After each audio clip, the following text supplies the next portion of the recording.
Good afternoon, YouTube. Landon Valeric here. Welcome back to my Atomic Habits chapter summary and review series.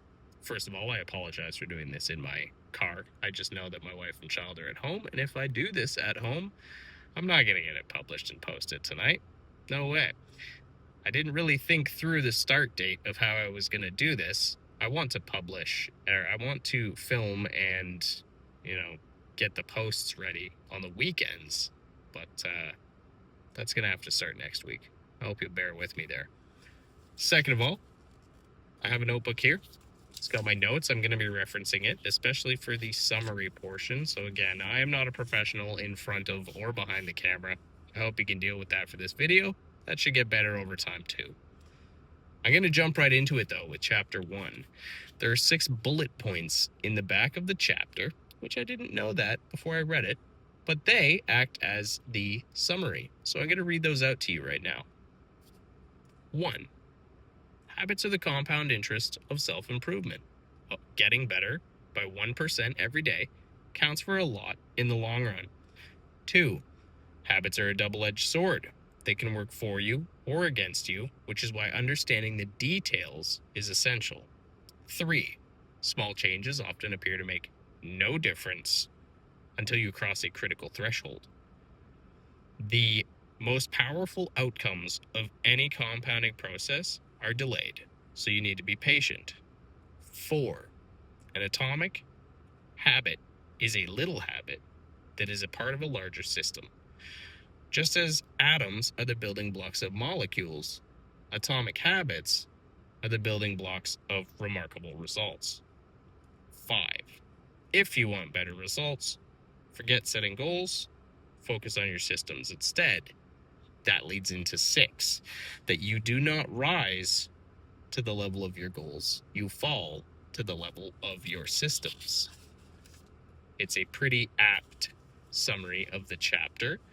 It was those basic data points and some others with some anecdotal stories or even evidential stories interspersed between the points. I'm not going to get into them.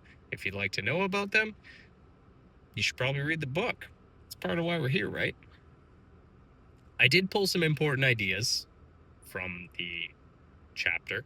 I did say in these videos that I was going to share 2 with you every week. So this will be the first one, and then come Monday will be the second one.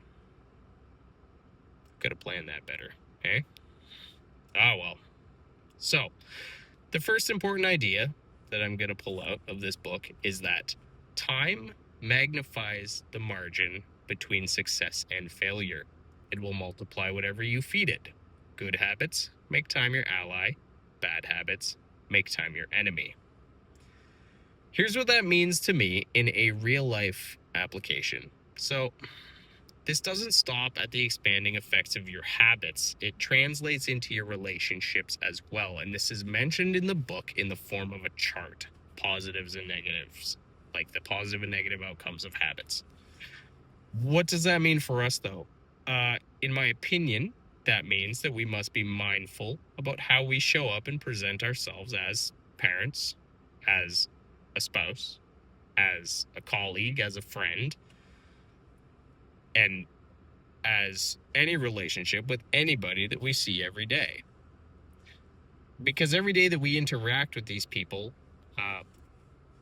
is another day that builds a rapport and effectively a habit of how we communicate with these people that we see every day. So if we intentionally feed our daily interactions positive energy, over time that will extend into the relationship itself, and it will be a positive relationship. The opposite of this is also true. So here's an example. Have you ever had an argument with your partner and then immediately after had to go and do something? How was the tone of the next conversation that you had with that partner after you came back? Did the emotions from your argument dissipate between your argument and your next conversation? Or was that next conversation subtly shifted into a negative tone? Imagine that stacking over time day by day. That would expand and get worse as time goes on. Here's another example. Imagine how it would affect your child's self-confidence if every day when you came home, you simply said hello and then looked at your phone all evening. How would that affect the relationship you have with that child? Over years, I could imagine that child having some feelings of inadequacy brought on by the inattention of, say, me as a parent.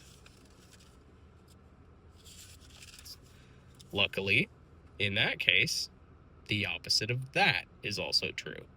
That child could be nurtured and raised to be confident if shown that they're worthy of your time by, say, putting away the phone, not just down, but actually away, out of sight, and giving that child all of the, this is important, intentional attention that you can give them. Intentional meaning you're not just giving them the attention that you have available in the back end. You're actually focusing on bringing your attention forward to give to them. That attention would have otherwise been lost to that screen. This is actually a habit that my wife and I practice. I can tell you, it is hard. The things that fascinate a 2-year-old to an adult might be the most mundane things that you could think of. Very uninteresting. But the guidance and support that I provide to my son when I give him this intentional attention, I know will ultimately benefit both him as a person and the relationship that we have together as he grows up. Remember, he's only 2. So I've got years of this ahead of me. And so my wife and I, we both work tirelessly to continue this habit of being mindful of how we show up in our relationships with our son. And I know I have days where I slip up, and I always feel worse those days when I know I could have done better and I didn't for whatever reason. So that's actually my challenge to you, the watcher, for this first important point of this first chapter that I've read. I challenge all who watch this to be mindful of the way that you show up in your day-to-day relationships. And I should apply that more to my own relationship with my wife. I know my wife and I apply that to our relationships with our son, but I recognized when I was writing all of this down that I don't think my wife and I apply that to each other. And I think that could be negatively impacting our relationship, or maybe just not positively impacting our relationship in the way that applying this mindfulness could. So that's something I think it's time to build a habit around. Building a habit that changes that. With that said, I'll see you all Monday. A big thank you to everybody who watches these videos. I appreciate it. Let me know in the comments how you feel about bringing mindfulness to your daily interactions. I'd love to hear from you. Until next time, take care.